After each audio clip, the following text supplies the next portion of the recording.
I never imagined a flat tire would change my life. Rain pelted the highway as I pulled over, cursing my luck.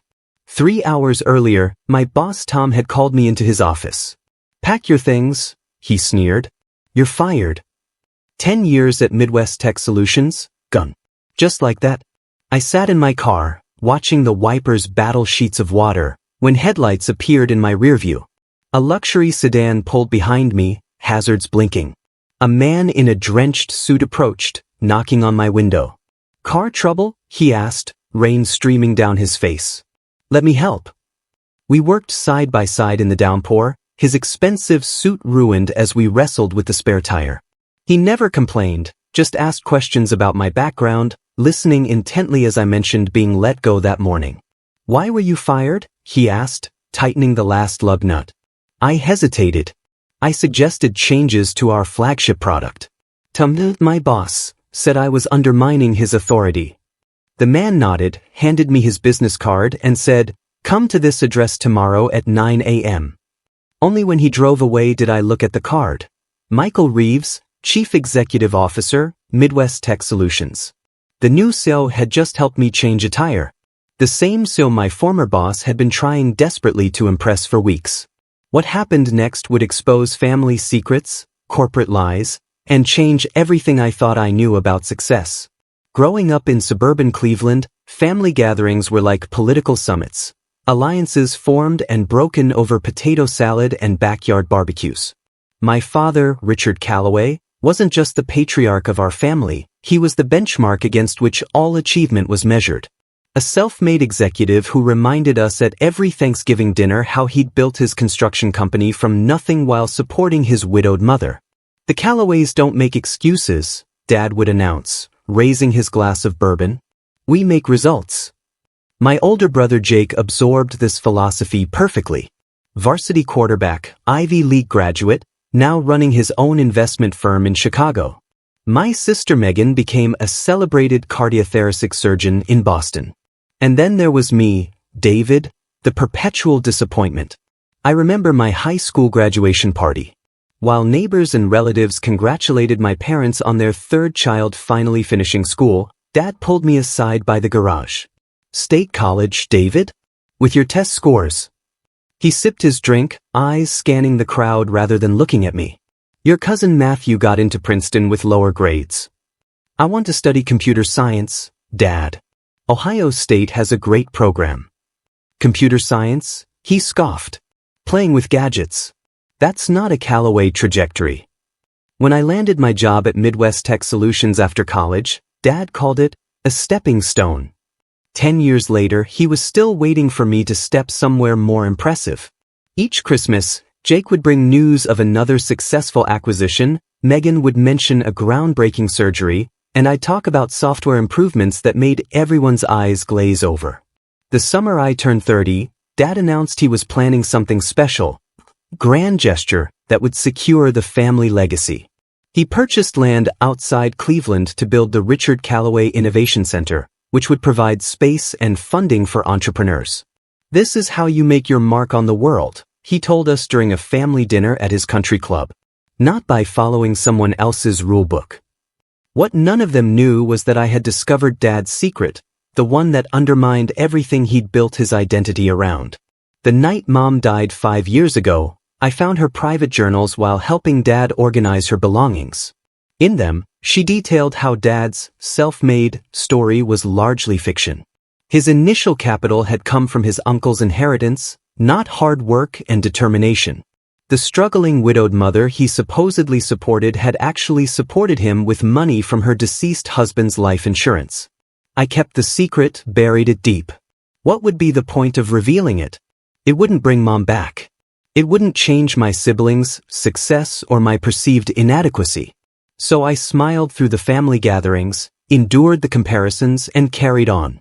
Where are you watching this video from? Drop your location in the comments below. I'm curious to see how far this story travels. When Michael Reeves, the new CEO, handed me his card on that rain-soaked highway, I had no idea it would lead to a collision between my professional life and the family dynamics that had shaped me. No idea that within weeks, everything would change at the annual Callaway 4th of July celebration. An event that would force all our carefully maintained facades to crumble. The morning after my roadside encounter with Michael Reeves, I arrived at Midwest Tech headquarters wearing my one good suit, still damp from an emergency ironing session.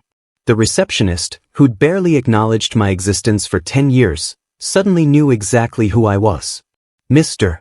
Calloway, Mr. Reeves is expecting you. Top floor, end of the hall. Michael greeted me with a firm handshake, still wearing the same easy smile from the night before. David, I looked into your product improvement proposals this morning. The ones Tom rejected. He gestured to printouts spread across his desk, my designs and projections. These aren't just improvements. This is the direction our company needs to go. He leaned forward. I want you to lead the initiative. As our new director of product innovation. I nearly choked. But I was just fired. And now you're rehired. With a promotion and a team. Tom's been reassigned. Just like that, my career trajectory changed.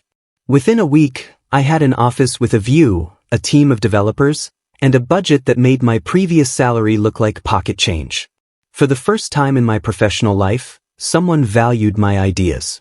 As June rolled into July, preparations for the annual Callaway Independence Day celebration began.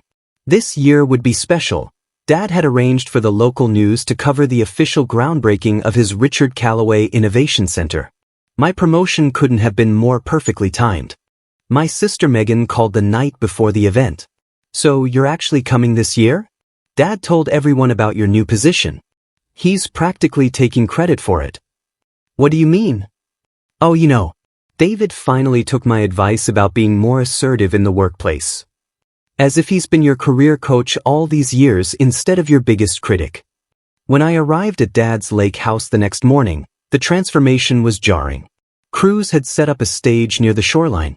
Catering staff bustled about arranging tables under white tents. A banner proclaimed, "The future begins here, Richard Callaway Innovation Center." Dad spotted me from the deck and descended the stairs, arms wide.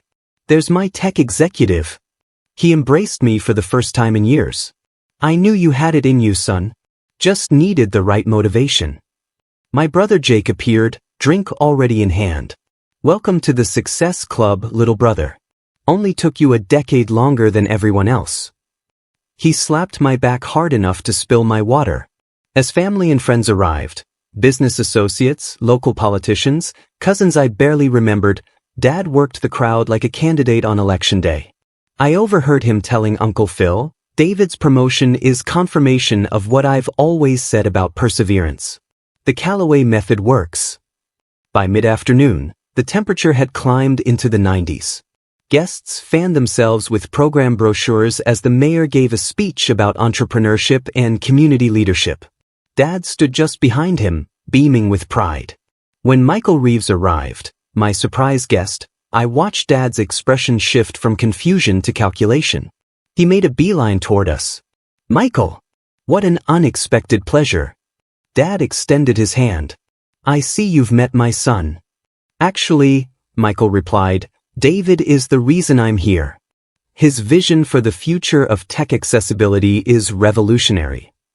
Dad's smile tightened. "Yes, well, innovation runs in the Callaway blood. David gets that from me." As we moved toward our seats for the groundbreaking ceremony, Dad gripped my arm. "You didn't tell me you knew the CEO personally. This changes everything. After the ceremony, bring him over. I want to discuss potential partnerships." The master of ceremonies announced it was time for remarks from the visionary behind the Innovation Center. Dad approached the podium, adjusting his designer sunglasses. When I started with nothing but determination and a strong work ethic, supporting my widowed mother while building my first business, I never imagined standing here today. I felt a strange buzzing in my ears as he continued his self-mythologizing speech. The journals. Mom's words. The truth. Then Dad said something that cut through my haze. The Callaway Innovation Center will prioritize self-made entrepreneurs who, like me, succeeded without handouts or advantages. That's the only path to authentic achievement. My phone vibrated, a text from my realtor confirming my offer on a condo had been accepted. Perfect timing. Financial independence at last. No more living in Dad's shadow, trying to meet impossible expectations. Something shifted inside me. All these years of maintaining the fiction, protecting Dad's ego at the expense of my own confidence. Dad was concluding his speech. I'm especially proud to announce that my son David will serve on our selection committee. His recent promotion to executive status at Midwest Tech Solutions proves that my principles, when properly applied, yield success in any field. Michael leaned over. I didn't realize you'd agreed to join the selection committee. I didn't, I whispered back. This is the first I'm hearing of it. As applause erupted, I watched Dad pose for photos with the oversized ceremonial shovel. The man who'd dismissed my career for a decade was now claiming it as evidence of his superior parenting philosophy. The wind shifted, carrying the scent of approaching rain. Dark clouds gathered on the horizon, mirroring the storm building inside me. Don't forget to subscribe to this channel and hit the like button to help us reach our goal of 1,000 subscribers. Your support means everything as we continue sharing stories like this one. Thunder rumbled in the distance as guests migrated to the main tent for lunch. I found myself cornered by Dad's business associates, all suddenly interested in my journey to executive leadership. Mom's journals weighed on my mind like stones.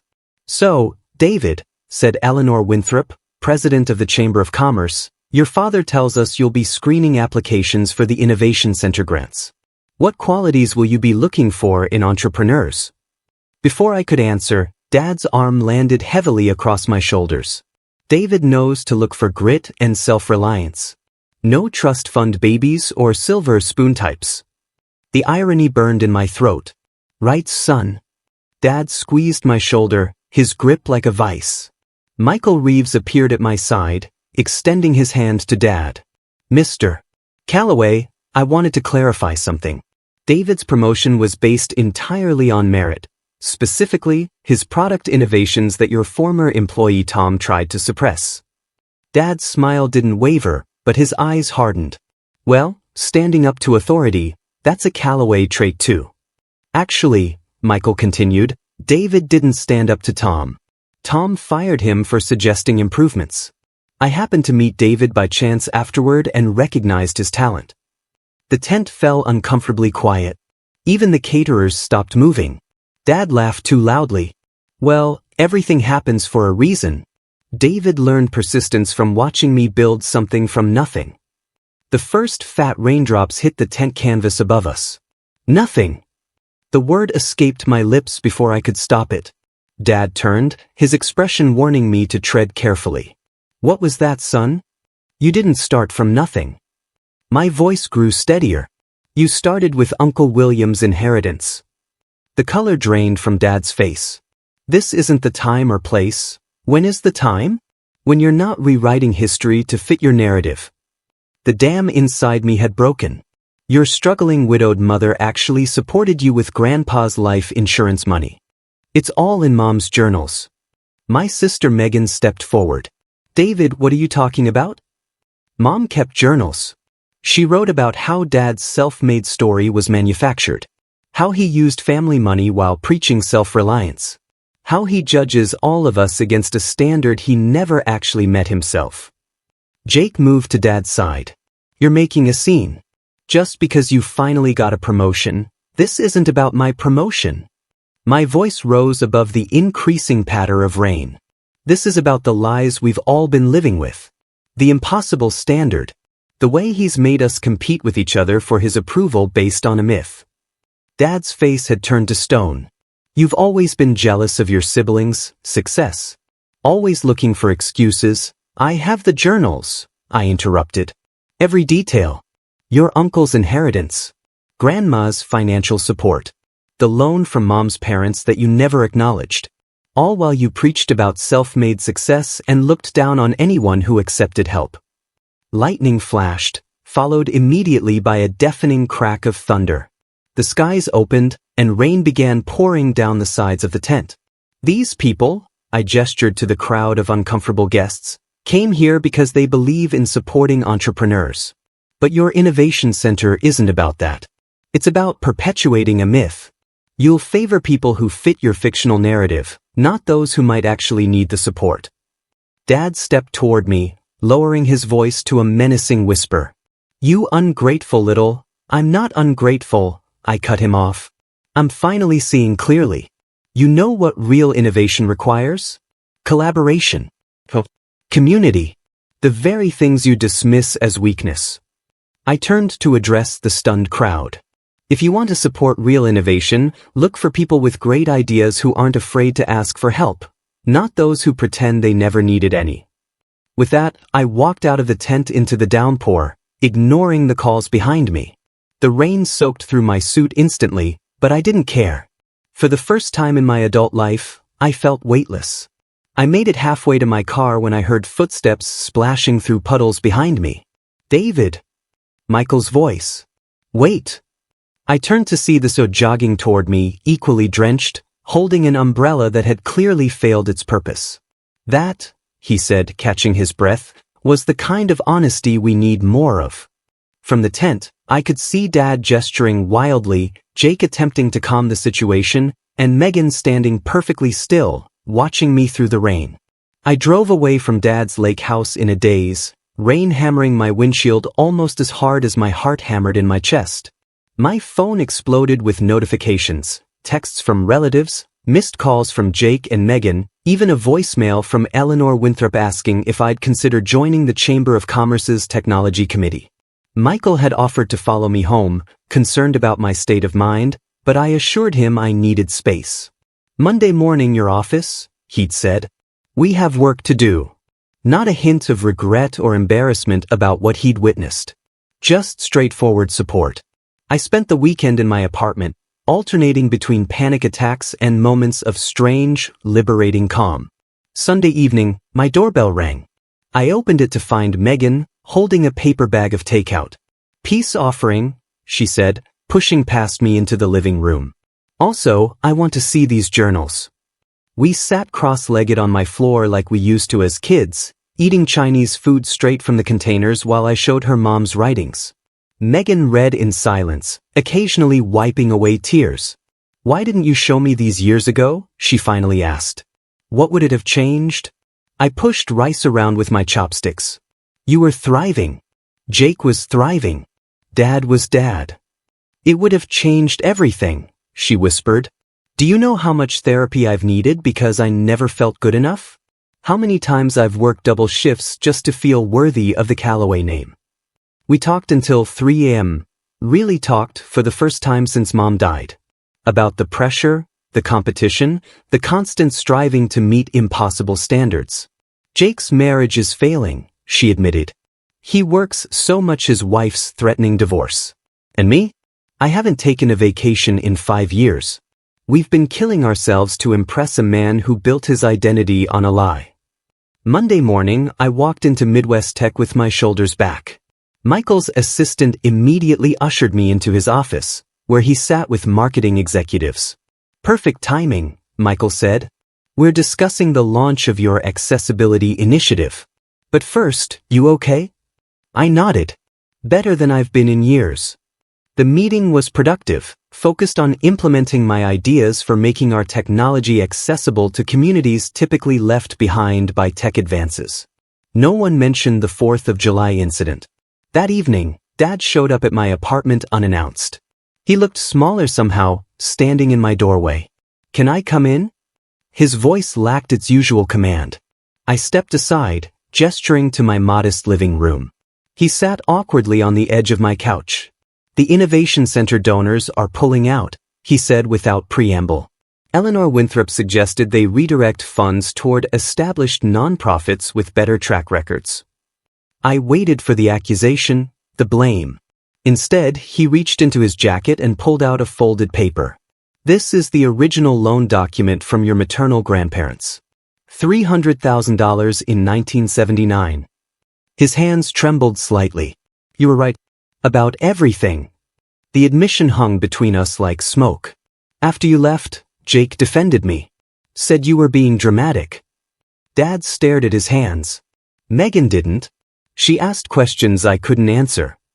I never wanted to hurt you, I said, meaning it despite everything. I just couldn't listen to that speech again. He nodded slowly. Your mother always said I'd regret the pedestal I put myself on. A bitter laugh escaped him. She was right as usual. The following weeks brought seismic shifts. Jake finally called, angry at first, then gradually more reflective as we talked through our childhood competitions. I'm seeing a marriage counselor, he admitted, trying to figure out who I am without Dad's approval. Megan reduced her hours at the hospital and started dating a kindergarten teacher she'd met years ago but had been too busy to pursue. The Richard Callaway Innovation Center never materialized.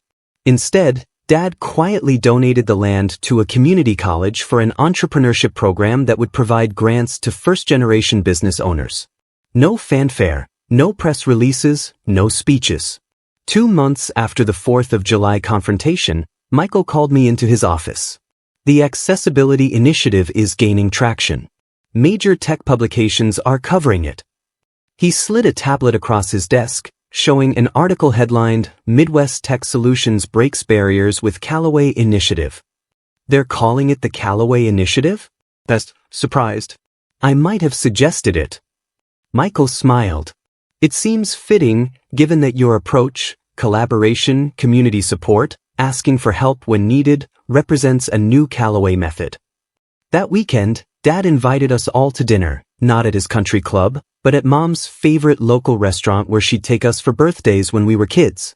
He looked older, more vulnerable, but also somehow more authentic. I've been meeting with a grief counselor, he told us over dessert. Should have done it when your mother died, but I was too proud. He cleared his throat. I've been trying to understand why her journals hit me so hard. Why maintaining that self-made myth meant so much. Jake, Megan, and I exchanged glances. Because, Dad continued, if I wasn't self-made, if I needed help along the way, then what was I? Just an ordinary man who got lucky. And that terrified me. For the first time in my life, I saw my father clearly, not as the infallible patriarch or the judgmental critic, but as a man trying to outrun his own insecurities. As fall arrived, I moved into my new condo. Michael and I had become friends beyond the office, occasionally meeting for beers to discuss technology and life. The Accessibility Initiative was flourishing, bringing affordable tech solutions to underserved communities. The unexpected twist came in October, when I received a package from Dad. Inside was Mom's wedding ring and a note. She always said you were the one who really saw her. Maybe you could give this to someone who really sees you. When the time comes. I called him immediately. Dad, I can't take this. Jake or Megan, they agree with me, he interrupted. You were the one who had the courage to break the cycle. To speak the truth even when it cost you. That's the real Callaway legacy your mother would want to pass on. It's been 18 months since that rainy 4th of July when everything changed. The Callaway Accessibility Initiative has expanded to 15 cities, bringing technology education and resources to communities that were previously digitally underserved. Last week, I testified before Congress about digital equity, something I never could have imagined in my previous life. Dad sold his lake house and downsized to a modest condo near Megan. He volunteers 3 days a week at a business mentorship program, helping young entrepreneurs navigate startup challenges with honesty about the help he received along his own journey.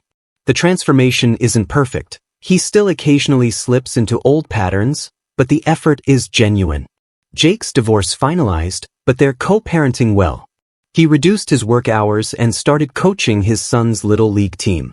I'm learning to measure success differently, he told me over coffee last month. Turns out making partner by 35 doesn't matter much when you're missing your kid grow up. Megan and her kindergarten teacher are engaged. She pioneered a medical outreach program that brings preventative care to low-income neighborhoods.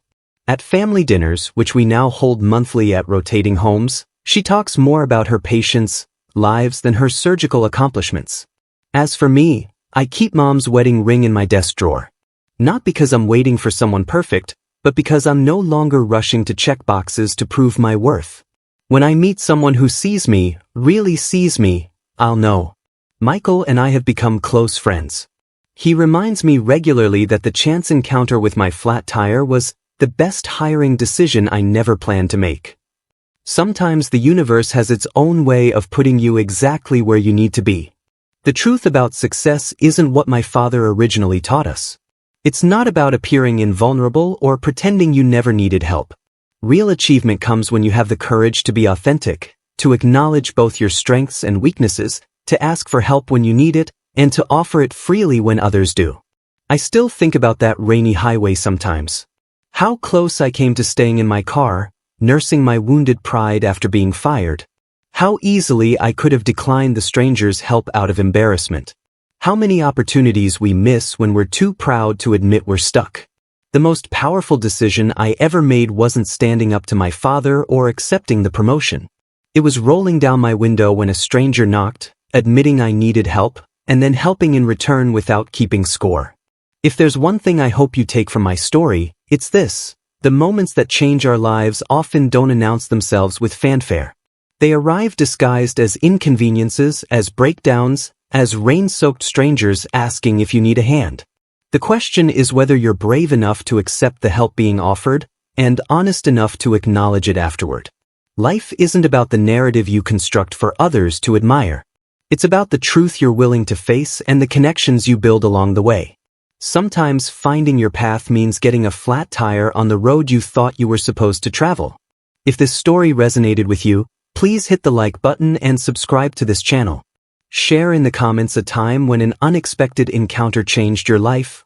I read every comment. And if you'd like to see more content like this, ring that notification bell so you don't miss our next video. Thanks for listening to my journey. Sometimes the greatest success story isn't about climbing to the top alone. It's about having the courage to admit when you need a helping hand.